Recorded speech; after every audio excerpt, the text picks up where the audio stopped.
सीधी सादी सी रोली की शादी सिड से तय होती है। शादी के बाद तुम नौकरी करना चाहोगी? नहीं नहीं, बिल्कुल नहीं। वैसे मैं ये नहीं कहती कि नौकरी करना ठीक नहीं है, लेकिन पर्सनली मैं ये सोचती हूँ कि मैं गृहिणी बनूंगी। हाँ हाँ, क्यों नहीं। गृहिणी बनना भी आसान नहीं है। एक सफल परिवार चलाना किसी देश को चलाने जितना ही कठिन है। रोली को सिड का साथ और बात दोनों अच्छी लगती है, और फिर वो दिन भी आ जाता है जब दोनों की शादी हो जाती है। शादी के बाद ये क्या, सारा दिन किचन कपड़े और चार दीवारों के आगे पीछे घूमती रहती है। जा बाहर निकल कर देख, कितनी स्मार्ट लगती हैं वो औरतें जो नौकरी करती है। हाँ, अच्छी तो लगती है सासू माँ, लेकिन मैं नौकरी नहीं कर सकती। मेरा मन घर के कामों में ही लगता है। अरे मेरी बेटी तो कमाती है, अपने को फिट भी रखती है और सास को भी खूब शॉपिंग करवाती है। अच्छी बात है ना सासू माँ। मैं तो जो है उसी में संतोष मान लेती हूँ। बरकत होनी होगी तो इसी में भी हो जाएगी। ये बोलकर रोली चली जाती है। एक दिन सास की सहेली घर आती है, जहाँ रोली उन्हें चाय के साथ कई तरह के पकवान बनाकर खिलाती है। अरे वाह, तेरी बहू तो बहुत गुणी है। कितना सब बनाकर ले आई। मेरी वाली तो ऑफिस से आकर 2 रोटी ही सेक दे तो समझो एहसान कर दिया। अरे ऐसा ना बोल। तेरे घर में 2 कार, 4 मंजिला मकान, और तेरे लिए जो वो अपने पैसे से साड़ी लाती है वो भी तो कितनी कीमती होती है। अरे मेरी वाली तो बस सारा दिन इन्हीं 2 कमरों को ताजमहल बनाने में लगी रहती है। सहेली चली जाती है। कुछ समय बाद रोली को एक सुंदर सी बेटी होती है। अरे क्या सारा दिन उस बच्चे में लगी रहती है। माँ, मुझे ना 1 मिनट भी छोड़ने का मन नहीं करता। देखिए ना, कितनी प्यारी है।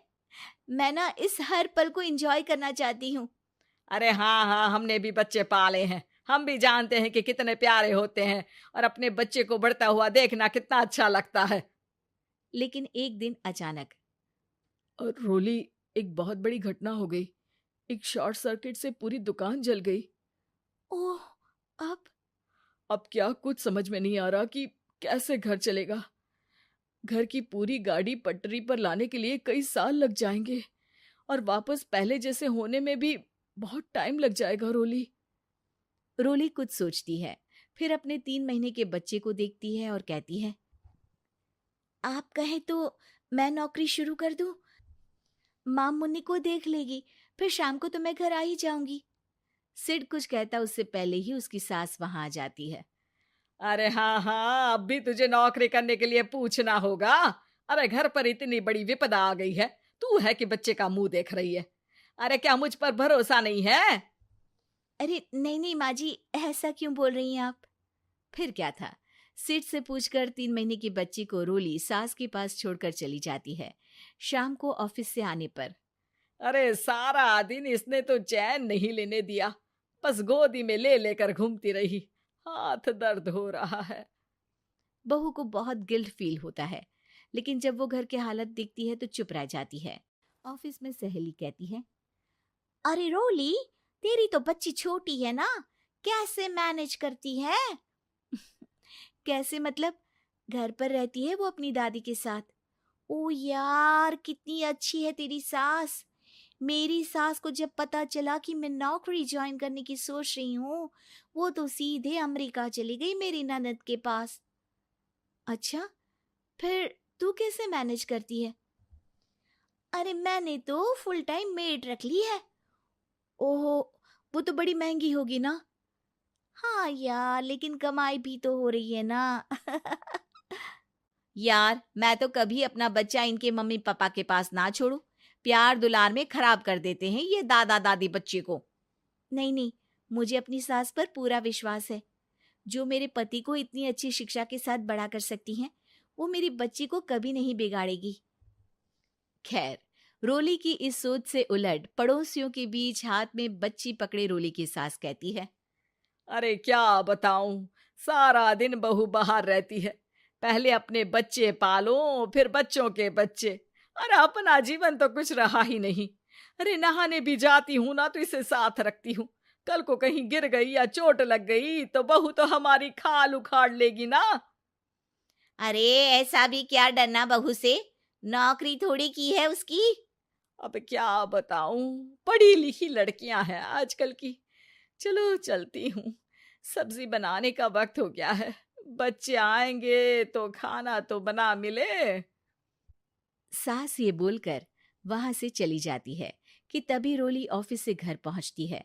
बाहर पड़ोसियों को देखकर, नमस्ते आंटी जी, कैसी हैं आप? अरे बहुत अच्छी हूँ, लेकिन तेरी किस्मत तो सबसे अच्छी है। क्या सास पाई है, मोती दान किए होंगे तूने। तेरा बच्चा भी देखती है, खाना भी बनाती है। बेचारी बहुत काम करती है तेरी सास। हाँ आंटी, सही बोल रही हैं आप। अब ऑफिस भी दूर है तो आने जाने में वक्त चला जाता है। खैर चलती हूँ। हाँ हाँ बेटा जाओ, गर्मा गर्म खाना खाओ। रोली घर आती है, जहां सास एक बार फिर छोटी सी मुन्नी की शरारतें गिनाने में लग जाती है। अरे आज तो इसकी वजह से मुझे 2 बार कपड़े बदलने पड़े। बार बार पानी गिरा दे रही थी। दोपहर में थोड़ा सोचा कि आराम कर लूं तो दूध के लिए रोने लगी। हाय, मैं तो परेशान ही हो गई। रोली को सास की बात अब कुछ अजीब लगती है, पर वो जल्दी से कपड़े बदलकर किचन में जाकर रोटियां बनाने लगती है। सारा महीना काम करने के बाद रोली को सैलरी मिलती है। वो पैसे लेकर सीधे सास के पास जाती है। माँ जी, ये मेरी सैलरी। आपने हर कदम में इस घर का साथ दिया। मैं नौकरी करने के पक्ष में नहीं थी। मैं तो अपने बच्चे को बढ़ता देखना चाहती थी। मैं थोड़े में भी खुशी थी। कभी मैंने आपको किचन में पैर नहीं रखने दिया था। घर की मुसीबत नहीं आती तो मैं कभी इन जिम्मेदारियों को आप पर पड़ने नहीं देती। अब सास समझ चुकी थी कि उसकी गलती कहाँ है। हाथ में पैसे देकर कहती है, मैं पढ़ी लिखी नहीं थी तो पति ने भी कभी पैसे हाथ में नहीं रखे। बेटे ने भी गल्ला संभाला, लेकिन तूने मुझे समझा। ये मेरा सम्मान है कि एक बहू होकर तूने पूरी सैलरी मेरे हाथ में रखी बेटा।